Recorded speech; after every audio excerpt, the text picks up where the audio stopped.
around intellectual litter, and what the unfit just got unfit.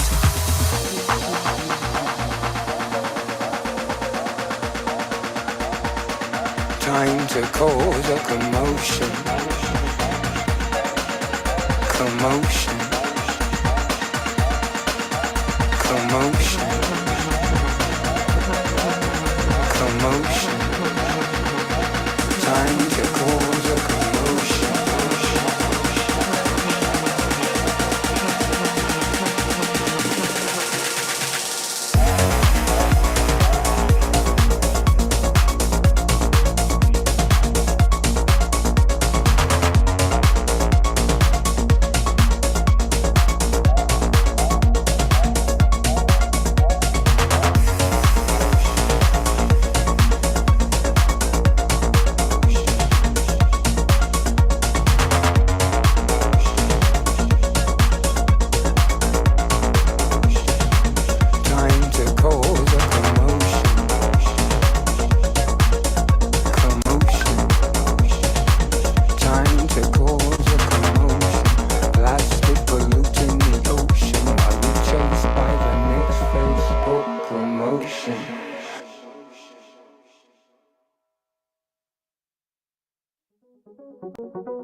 Olá, boa noite.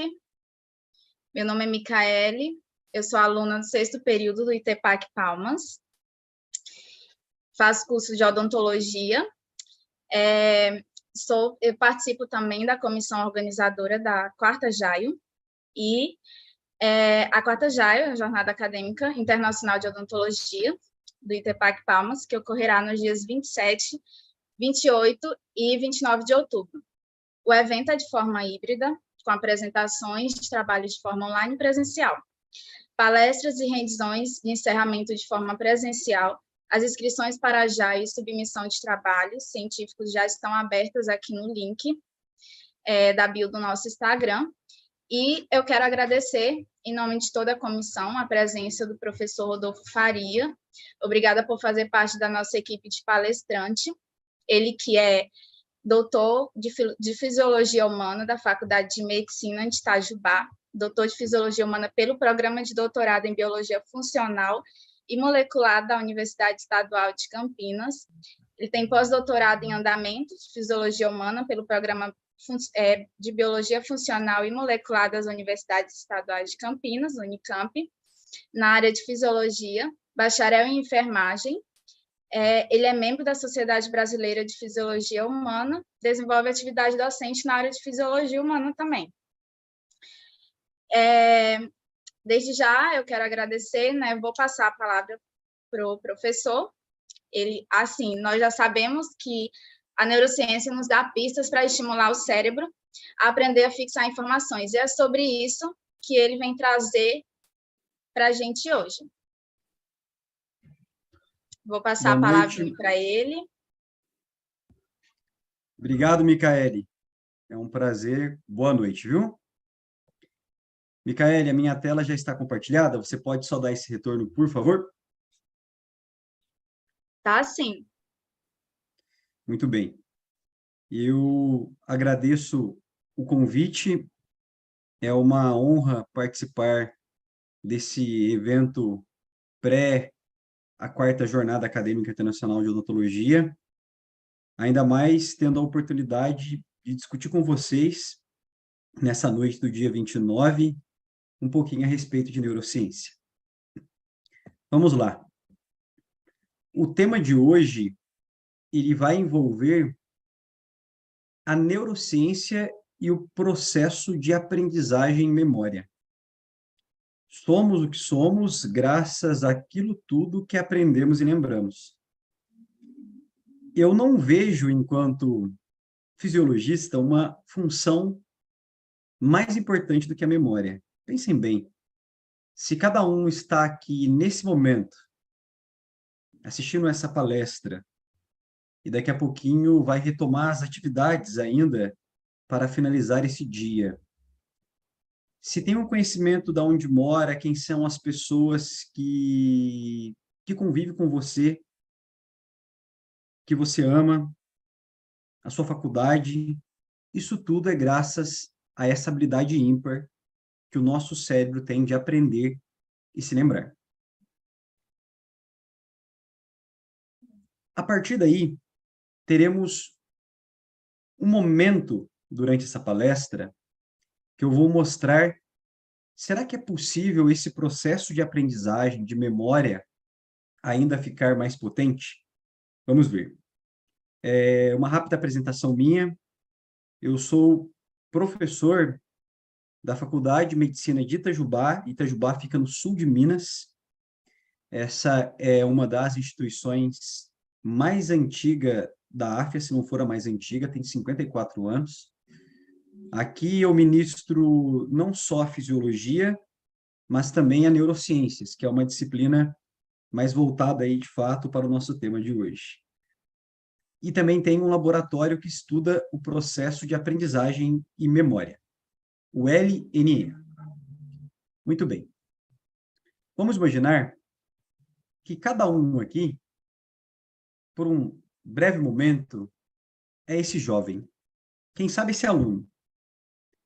E como que o nosso cérebro pode aprender melhor é a pergunta que fica nesse começo da nossa discussão. Será que é possível? Será que é possível deixar esse encéfalo, esse cérebro, com maior poder de aprendizagem? Aí eu preciso entrar dentro da cabeça desse jovem, olhar, quem sabe, o seu cérebro um pouco mais próximo para entender esse processo. Como será que nós aprendemos? Quais são as áreas envolvidas com essa habilidade incrível de criar memórias? Memórias de tudo. Memórias de odonto, memórias dessa palestra, memórias, quem sabe, de uma conversa que eu tive com alguém que eu gosto muito, memórias do meu filho, da minha esposa, do meu pai, da minha mãe. Enfim, de novo, criar memórias é a habilidade mais importante que o ser humano ele tem. E aí, lá dentro do nosso cérebro, existem algumas estruturas-chave para essa habilidade ímpar de criar memórias. Toda informação, pessoal, quando ela entra em nosso encéfalo, ela entra no nosso cérebro, ela vai ser processada em algumas áreas. Mas ela sempre, essa informação é uma informação que fica pouco tempo em nosso encéfalo. Por exemplo, vamos imaginar, se eu pergunto aqui para vocês, e por favor, cada um responda aí mentalmente, o que você almoçou hoje? Bom, eu sei, eu lembro. Agora, se eu pergunto, pessoal, Rodolfo, o que você almoçou há 3 quintas-feiras atrás? Não sei, não me lembro. Por quê? Se eu perguntasse naquele momento, eu me lembraria, com certeza, igual hoje, eu me lembro que eu almocei um pouco antes. Porque quase toda informação que entra em nosso encéfalo, ela é uma informação rápida, de curto prazo. Ela é uma informação fugaz. Assim como uma fumaça, rapidamente ela desaparece. Isso é muito importante. Não pensem que esse processo de que quase tudo você esquece é um defeito. Muito pelo contrário. É graças a isso que eu não fico completamente em pane. Imagina se alguém aqui fosse capaz de se lembrar cada palavra que eu disse até o momento que a Micaele me chamou para essa apresentação. Imagina se alguém fosse capaz de se lembrar todas as palavras que ouviu hoje nessa quinta-feira do dia 29. Bom que não. Só algumas informações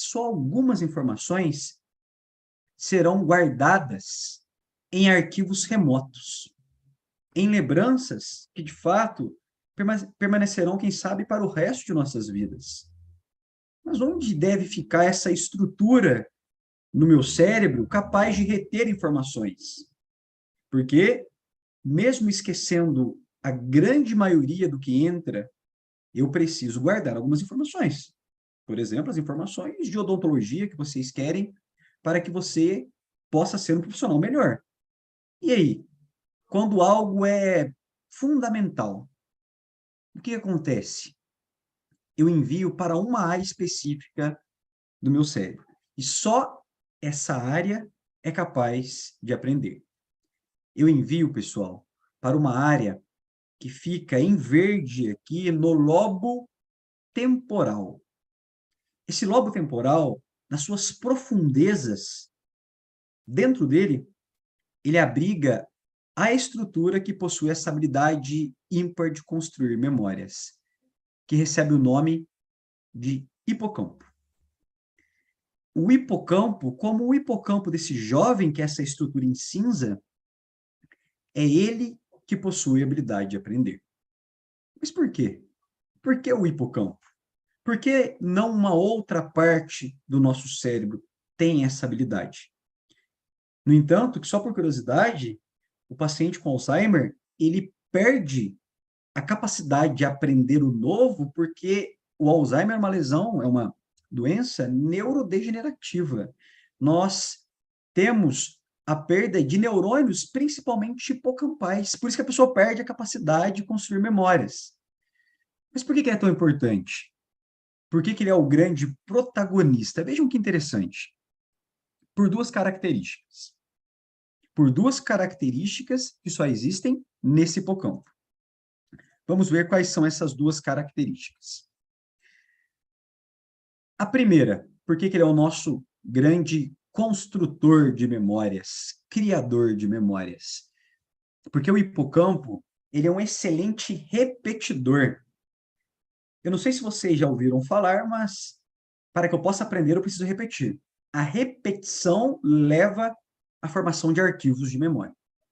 Vamos voltar para aquele prato, quem sabe, que cada um almoçou aqui. Hoje eu me lembro dessa informação. Quem sabe daqui a 3 semanas no futuro eu não me lembre mais. Mas e se eu quero guardar essa informação porque ela é fundamental? Ela vai cair na minha prova, quem sabe, daqui a 3 semanas. E aí? E aí que eu não vou deixar ela simplesmente como uma fumaça desaparecer. Eu vou pedir ajuda para quem? Para o hipocampo. E o hipocampo, olha que legal, ele vai repetindo aquela informação e eu começo a construir aquele arquivo de memória. Professor, então, as informações que necessitam serem eternizadas precisam de uma ajuda hipocampal? Sim.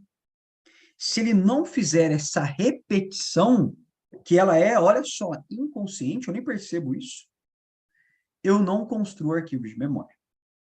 E um outro detalhe interessante, essa repetição, ela acontece principalmente no sono.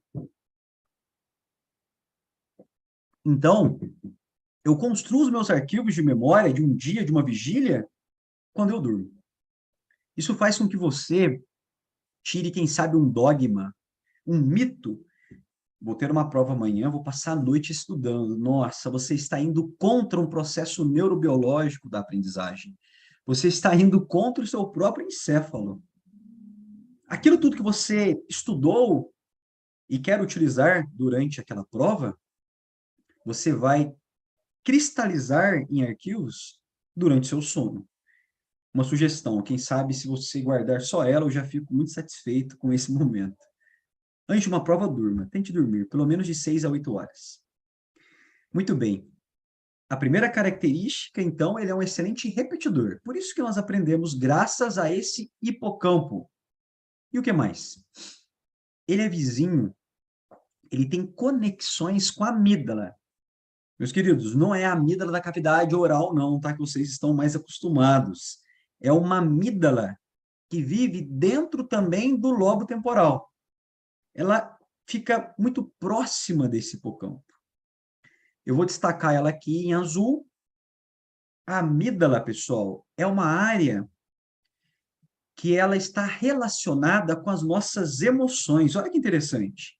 O hipocampo está relacionado com a memória e a amígdala com as emoções, principalmente o medo, a raiva, são emoções criadas por uma estrutura que é do tamanho de um feijãozinho, que fica dentro desse lobo temporal ao lado do hipocampo. Essa amígdala, gente, ela comanda o hipocampo. Como assim ela comanda o hipocampo, professor? Tudo aquilo que despertar a amígdala merece ser memorizado. Em outras palavras, tudo aquilo que for carregado de emoção que estimula a amígdala merece ser eternizado. A amígdala, ela vai fazer um filtro de tudo que entra, de todas as informações que você está processando, e se tiver alguma emocionalmente competente, ela merece ser memorizada. Por que isso? Porque se desperta a emoção, deve ser algo que, olha, para o bem ou para o mal. Estou numa mata e tem, quem sabe, um leão me cercando. Eu vou criar memória desse leão porque ele é perigoso. Eu vou criar memórias de quase todas as pessoas que eu conheço? Não. Eu vou criar memória daquelas que eu tenho mais afinidade. Olha que interessante. Eu, enquanto professor, eu guardo sempre o nome. Eu tento guardar de todos, mas é muito difícil, né? Eu tento guardar o nome daqueles que são os alunos que me dão menos trabalho e mais trabalho, porque é uma emoção do positivo ou negativo. Pessoal, o estímulo emocional, ele é chave para o processo de aprendizagem. É essa amígdala que durante a noite fala, hipocampo, durante a nossa vigília, muita coisa está entrando, né? Mas olha o que é importante memorizar. Isso aqui porque vai cair na prova. Isso aqui porque é uma letra de uma música que eu amo. O nome dessa pessoa porque eu estou começando a gostar dela. Enfim, são informações emocionalmente competentes. Quem sabe dar um exemplo é melhor do que as minhas palavras. Olha só o exemplo. Vamos imaginar que eu sou esse senhor com a mão no bolso, abastecendo o meu caminhão nesse posto de gasolina. Eu passo aqui todo dia. Todo dia eu abasteço, ainda mais combustível tão caro, né? Eu abasteço o meu caminhão nesse posto. Só que esse posto, ele nunca foi emocionalmente competente ao ponto que eu nunca criei memórias desse lugar. Por exemplo, eu nunca reparei que aqui na frente tinha uma kitnet bege, um predinho. Eu nunca reparei que o letreiro desse posto de gasolina era branco e vermelho. Mas um dia acontece isso aqui que eu vou mostrar agora.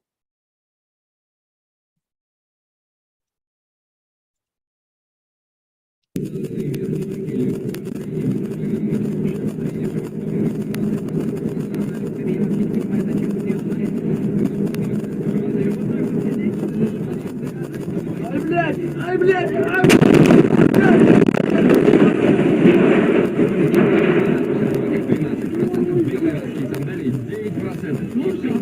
Я поняла, это же дресс-код нашего метро. Нас никому. Imagina que um dia eu quase fui morto nesse posto de gasolina. Veio um caminhão que quase me prensou. Ali, imagina que a amígdala daquele senhor, ela bombou. Ela disparou e falou, hipocampo, pelo amor de Deus, cria memórias desse posto. Afinal, ele é aversivo, eu não quero nunca mais chegar aqui. Perceberam? O cérebro, ele precisa se emocionar para aprender. Seja pela dor ou pelo amor. Se eu pergunto aqui para vocês, me falem, por favor, o nome de todos os professores que vocês tiveram na vida. Puxa vida, é muito difícil, professor. Mas eu me lembro dos 2 melhores e dos 2 piores. Com certeza. Essas são artimanhas que o nosso encéfalo usa para aprender.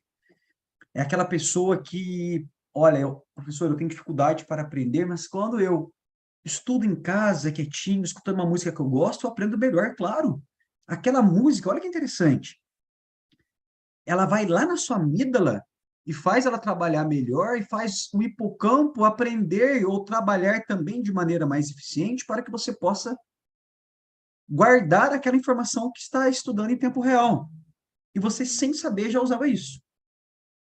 Eu, enquanto professor, eu tenho que ter esse conhecimento, por quê? Porque eu posso potencializar toda essa engrenagem, toda essa maquinária que em anos de evolução a natureza forjou, fazendo com que o meu aluno se emocione mais durante uma aula.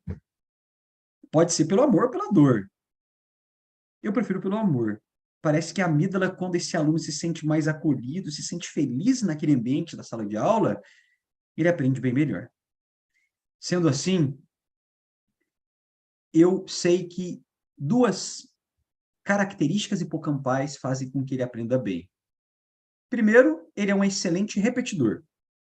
Segundo, ele é vizinho de uma amígdala que, quando se emociona, potencializa a ação hipocampal. Bom, se é assim que eu aprendo, será que existe alguma maneira de melhorar ainda mais essa engrenagem, essa maquinária, esse hipocampo? Sim. Alguns fatores interferem diretamente no nosso processo de aprendizagem. O estresse, o sedentarismo e o sono. São fatores que interferem diretamente no nosso processo de aprendizagem. Eu vou mostrar primeiro o estresse. Então, vamos lá. Olha só. Saiu um artigo na Brain que foi em 2021, no ano passado, a respeito do estresse e a pandemia. Pessoal, o que eles viram nesse artigo? Foi um grupo da Universidade de Londres que publicou esse trabalho. Eles viram que o isolamento social, eu não estou falando do Covid, tá? O isolamento, só o isolamento, ele faz com que você tenha um prejuízo no seu processo de aprendizagem de memória. Rodolfo, como assim? Não entendi. Ficar isolado pode interferir no meu cérebro? Pode fazer com que eu aprenda menos? Sim. Como que eles descobriram isso? Olha que fantástico esse trabalho. Esse trabalho ele é lindo. Vejam bem. Esse grupo, ele utilizou, é claro, o modelo animal. Tudo que eu descubro é com o modelo animal, tá?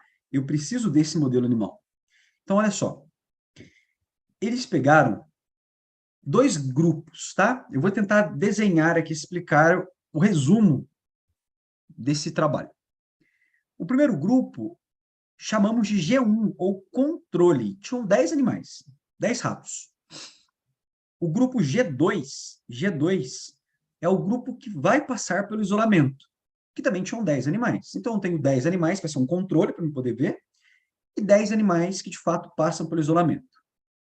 Tá, mas antes de começar o experimento, eles se perguntaram, será que já não tem algum ratinho aí que já nasceu ansioso, com depressão, com alguma alteração? Não sei, pode ser que sim. Como que eu faço, então? O experimento ele durou 12 semanas. Mas antes de iniciar o dia 1, os 20 animais passaram por um teste para poder validar se já tinham ansiedade ou não. Esse teste se chama labirinto em cruz elevado. Por que labirinto em cruz elevado?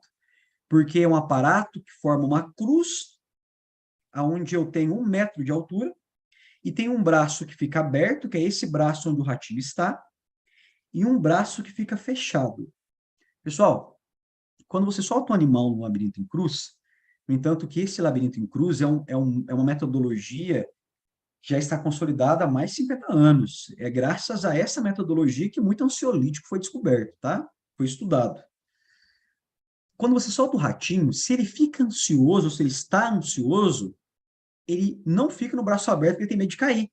Então, ele fica o maior tempo no braço fechado. O tempo que ele fica no braço fechado te dá um dado muito seguro, muito confiável, muito robusto, se aquele animal está ansioso ou não. Olha que interessante.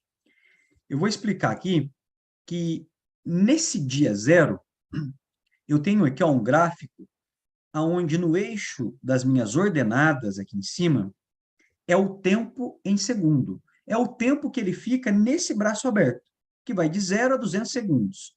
E nas abscissas, eu tenho os dois grupos. O da coluna em branco é o grupo controle, é a média desses 10 animais, e em cinza, o grupo que passou pelo isolamento.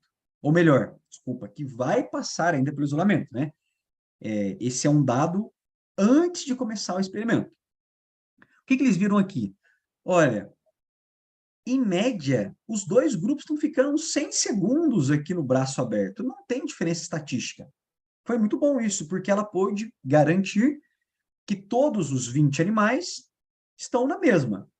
Nenhum nasceu geneticamente ansioso aqui, tá? Sendo assim, vamos começar o experimento? Vamos. Aí ela começa o experimento. O que ela faz? Ela pega, durante as 6 primeiras semanas, ela chama de estresse. O grupo controle não recebe nada, ele fica lá quietinho, mas os 10 animais do grupo G2, eles passam por estresse. Que estresse, Rodolfo? Frio, choque, privação de alimento. É como se isso simulasse a pandemia para o ratinho. Mas não é isso que altera ele. É o que vai acontecer nas outras 6 semanas, onde vai existir o isolamento social. É aqui que é o pulo do gato, ou melhor, o pulo do rato, né? É aqui que teremos um dado muito interessante. O grupo G1, ele ficou as outras 6 semanas numa caixa, essa é uma foto real do artigo, onde tinha a casinha dele aqui em branco, uma outra casa de amigos, outros roedores, aqui em vinho. Era uma caixa grande, tinha uma rodinha para ele brincar. Era um ambiente enriquecido, era o antes da pandemia, era o nosso convívio social. E o isolamento social? Vamos imaginar em 2020 como que nós ficamos, quando a pandemia estava bem forte. Esse ratinho, olha, ela simulou o isolamento, ele ficava numa caixinha pequena, mínima, só com a casinha dele, ele não tinha contato com nenhum outro animal. Foi um encéfalo, um rato de privação social, com a privação social. Será que agora, após o isolamento social, eu pego de novo esses 10 animais G1, esses 10 animais G2, volto para o labirinto em T, que me dá um dado de ansiedade. Será que o animal isolado é mais ansioso depois do isolamento? E olha só que incrível que ela encontra. Gente, de novo, ó, eu vou voltar para que vocês possam ver. Essa coluna era antes do experimento, antes do isolamento. O mesmo animal, os mesmos animais, esse gráfico em coluna é uma média de todos eles, tá? Olha o que acontece. Ele não fica mais no braço aberto. Ele está completamente ansioso, com comportamento, com transtorno do humor. E ele também, eu não mostro aqui, eu tentei fazer um resumo desse artigo, o isolamento também prejudicou a memória desse animal. Só por isso ele já mereceu ser publicado, né? Pela primeira vez mostramos que o isolamento faz com que você tenha ansiedade, que você fique ansioso. E aí, ela sacrifica esses animais e vai estudar o quê? Falou, nossa, se esses animais estão ansiosos, a amígdala, hipocampo deve estar alterado, está tendo dificuldade para aprender, será que esse hipocampo foi atacado de alguma maneira pelo isolamento? E ela traz uma imagem, que é uma imagem histológica, né, onde ela tirou o hipocampo, fez uma fatia, analisou. Essa primeira imagem do controle, tudo que está pintado aqui em marrom são neurônios hipocampais. Então, o controle tem 1, 2, 3, 4, 5, 6, 7, muitos neurônios. Quando ela olha e começa a ver os neurônios do hipocampo, do grupo que passou pelo isolamento, ela percebeu uma diminuição muito significativa. Então, de alguma maneira, o isolamento social prejudica o hipocampo. De alguma maneira, esse prejuízo hipocampal reflete em ansiedade, em dificuldade em aprender. Por isso que o estresse pode interferir no processo de aprendizagem? Pode. Qual que deve ser aí, então, uma possível solução? Tentar diminuir as nossas fontes de estresse. Extremamente importante. Isso também justifica, quem sabe, por que que eu, professor, não posso ser carrasco na sala de aula. Não faz sentido. Se eu começo a estabelecer um estresse crônico para o meu aluno, eu vou contra o seu próprio processo neurocompatível de aprendizagem. Olha que interessante. Olha como que esse dado ele é poderoso, ele é robusto, ele rege, quem sabe, o nosso dia a dia, a nossa relação aluno-professor. E o sedentarismo? Será que o exercício também é importante? Vamos ver. Um outro trabalho, que saiu na Behavioral Brain Research, um trabalho muito bom. É um trabalho que foi feito pelo meu professor orientador do doutorado, quando eu fiz, o César Renato Sartori, então é nostálgico falar desse trabalho aqui. Ele mostra o quê? Olha que interessante. Ele vai mostrar a relação do exercício também com a memória, então também com o hipocampo. E ele pega dois grupos, um grupo que ele chamou sedentário e um grupo que ele chamou de running aqui, que são os corredores. Durante 28 dias, quase um mês, ou um mês nosso de julho, ele pega o grupo sedentário, ele não coloca uma rodinha para ele correr na caixa dele. Ele não tem. O grupo sedentário não tem nada lá. Mas o grupo G2 aqui, o nosso G2, ele tinha uma rodinha e ele adora, gente. O ratinho adora correr. Ele fica lá o tempo todo. Então, eu tenho aqui dois grupos bem diferentes, um sedentário e um exercitado. E aí, o que ele faz? Um teste de memória, que se chama Water Maze, ou Water Maze, que é o labirinto de água. Como que é esse labirinto de água? É como se fosse uma grande caixa d'água e você enche de água ela e coloca, às vezes, alguma substância para deixar a água mais escura. Pode ser até tinta guache branca, tá? Nós fazemos com ela. E em um dos quadrantes aqui, você coloca uma plataforma que vai ficar submersa mais ou menos uns 2 centímetros da água. Quando eu olho de cima, eu não vejo a plataforma, porque a água está toda escura, turva, tá? Mas existe sim uma plataforma. E eu vou e solto, que eu chamo de quadrante alvo, porque é ali que existe a plataforma, tá? E aí eu vou ter o alvo, o oposto, direita e esquerda, onde não existe, perdão, a plataforma. E eu sempre solto o animal, de todos eles, né? O sedentário e o exercitado, todos eles eu solto nesse teste de memória, sempre no quadrante esquerdo. E aí ele vai nadando, ele vai morrer se ele não encontrar a plataforma. Mas quando ele encontra ela, ele fica salvo. Então o animal, ele vai aprendendo, eu vou fazendo isso várias vezes, é muito legal. No primeiro dia, quem sabe, ele demora 5 minutos para achar. No segundo, 4, no terceiro, 2. Gente, é incrível, ele é muito inteligente, o bichinho. No último dia de treino, se solta ele, já encontrou. Ele está tendo uma memória espacial muito boa. E aí, no dia do teste, para saber se ele aprendeu mesmo ou não, todos esses animais, olha que legal. Eu pego, solto esses animais, só que eu retiro a plataforma, eu retiro ela daquele lugar.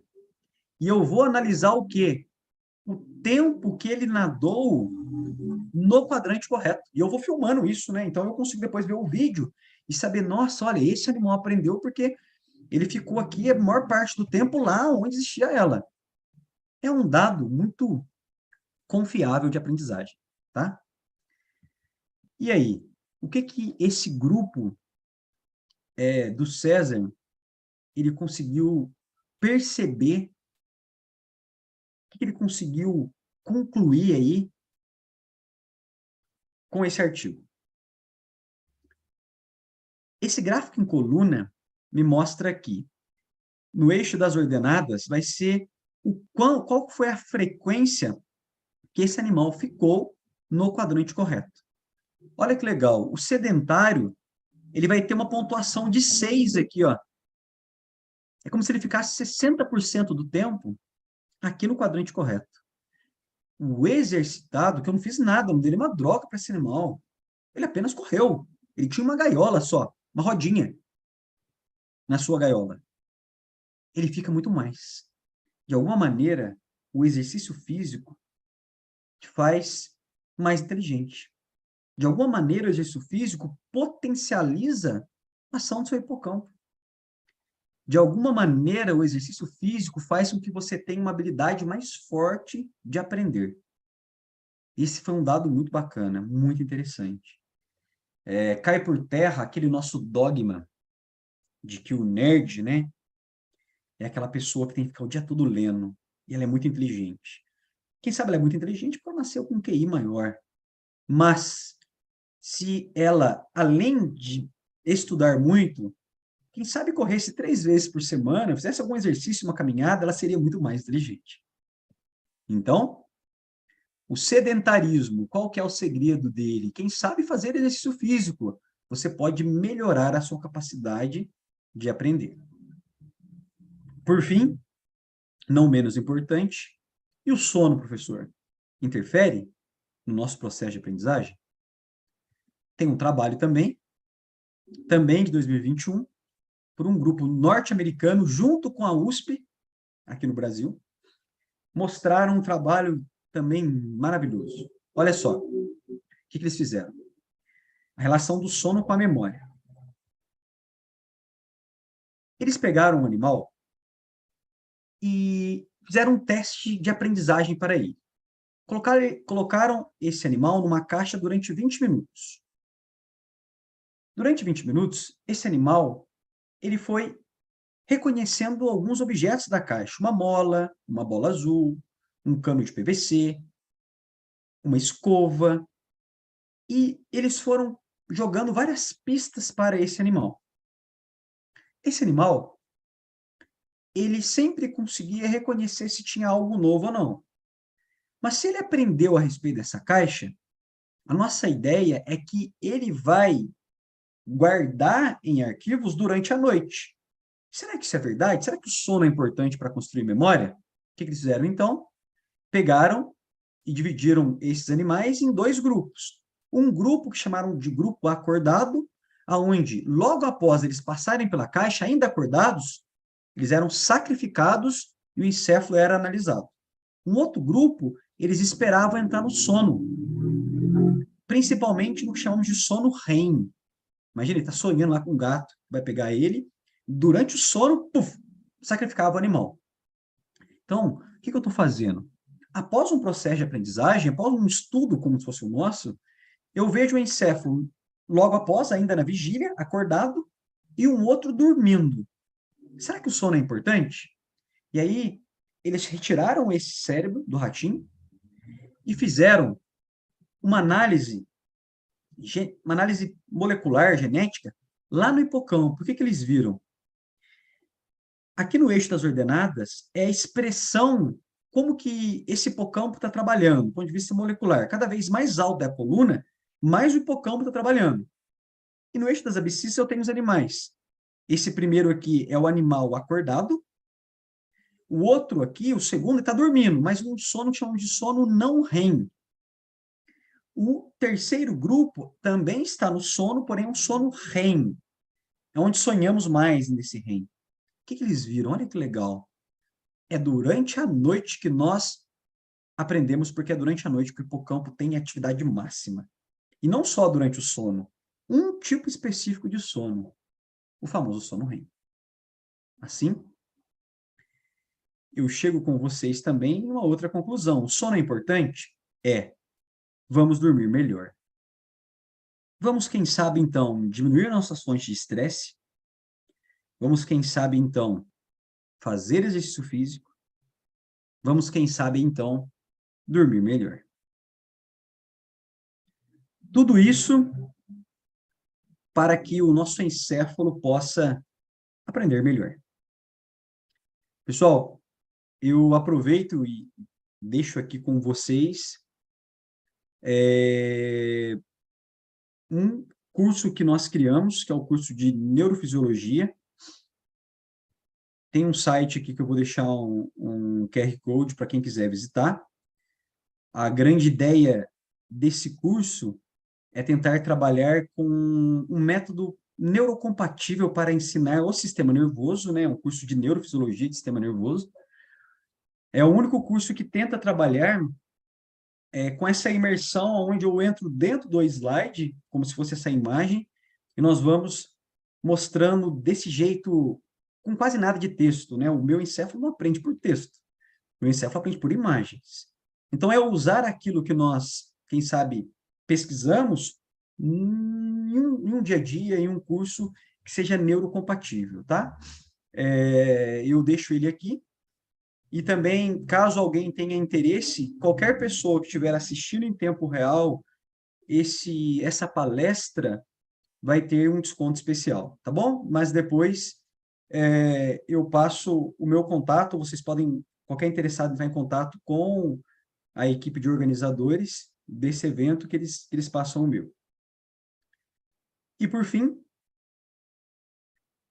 nós chegamos no momento final.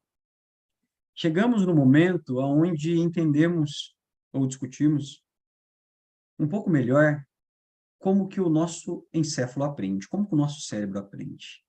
Somos o que somos graças àquilo que aprendemos e lembramos. Existe dentro desse encéfalo uma estrutura ímpar que constrói as nossas memórias, o hipocampo. Como ele é maravilhoso, como que pode alguns eventos que duram milésimos de segundo, poucos minutos, serem eternizados em nossas lembranças. Infelizmente, como a morte de um ente querido, ou mesmo momentos felizes, como um primeiro beijo. Como que ele consegue guardar isso tudo? E daqui a pouquinho, eu vou desligar esse computador, vocês também. Imagina que daqui a pouquinho você vai tomar um banho, comer alguma coisa, vai conversar com alguém que você gosta aí na sua casa, enfim, e vai dormir. E se você se lembrar amanhã de qualquer palavra, qualquer momento dessa noite, pode ter certeza foi porque durante a noite a sua amígdala mandou o seu hipocampo construir seus arquivos de memória. Então, agradeço o seu hipocampo. Foi um prazer, Micaele.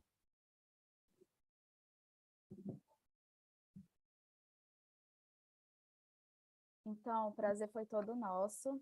Ótima palestra, maravilhosa. Uma enxurrada de conhecimento, né? Trouxe aqui para a gente. Eu quero agradecer a todos que estavam presentes assistindo a palestra do Dr. Rodolfo e avisar que para receber o certificado da pré-jornada é necessário estar inscrito na Pré-Jaio e preencher o link de formulário de presença que está na bio do Insta. Na verdade, o pessoal colocou aí no chat do YouTube e avisar que está aberta a submissão de trabalhos para a Jaio. A data encerra no dia 30, amanhã. E eu quero agradecer aos patrocinadores, ITPAC, Hotel Ibis, Sicredi, DVI Radiologia, Dental Vida Farm, Ultradente, Dental Doctor Shop, IPE Instituto de Pesquisa, Golgran, Cabana do Lago Restaurante, JL Mourer, Pronil, Papelaria Moderna, Etiquetas Autoclaváveis, Gráfica WR, Consultório Landgraf, Ateliê Odontológico Atlética Mordaz e agradecer a todos presentes. Relembrar as datas da Jaio, 27, 28 e 29 de outubro. Esperam todos presentes lá, tá bom? Uma boa noite a todos. Obrigada mais uma vez, doutor. Foi uma ótima palestra, incrível. Prazer foi meu. Sempre um prazer.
devia sorrir mais, abraçar meus pais, viajar o mundo e socializar. Nunca reclamar, só agradecer.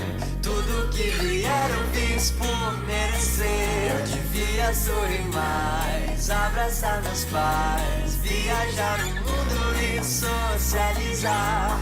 Nunca reclamar, só agradecer.